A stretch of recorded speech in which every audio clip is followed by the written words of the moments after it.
What initially interested you in becoming a radio DJ?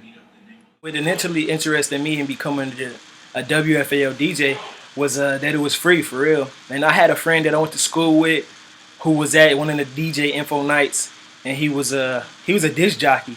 And after I just shadowed him, I was like, yeah, man, I really like this. I want to have my own show. So freshman year, I did training, shadowed him for a couple shows, and then I just had my own show right out the gate, solo dolo. How long have you been involved with WFAL?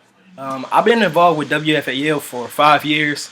I believe 3 years ago was the first time I took up a position on the exec staff, and that was a music director. And currently this year, I am the production director, and I've been holding that position for 2 years in a row. Talk about your first time on the air and what have you learned since then? The first time I was on air, the first time I was on air, I was so nervous. It's because the professionals, they make it look so easy and so effortlessly, but I was just nervous. I was a nervous wreck. I did a little bit like preparations for our song wise, but I didn't really understand how much work goes into it until after those first couple shows.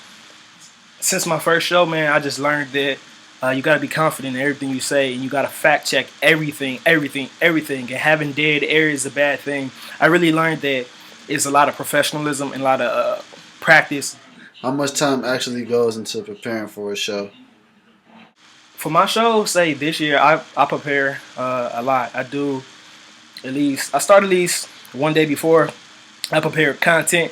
I prepare things to talk about, topics. What I'm going to do this year differently is I'm going to try to have prizes to give away to people once they call in. So that's something that I'll think about doing differently to improve my show. You mentioned that you are a production director for WFAL. What are your responsibilities and duties? As production director, I'm responsible for all of the promos, PSAs, basically content like that gets played over the air that's not from that radio show, so to speak. Over the past 5 years, what's your favorite moment? Over the last 5 years, I say my favorite moment was when I did a super show with Ryan Sims and two other females. It's where we both collaborated, and it was like a 4-hour show. We took up their time block and our time block and made it one show, and it was the best. My favorite. Yo, it's been your man Denzel Smith.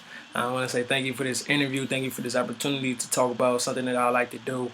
If you want to listen more to my radio show, check me out Wednesdays at 8 p.m. to 10 p.m. You know? Yeah.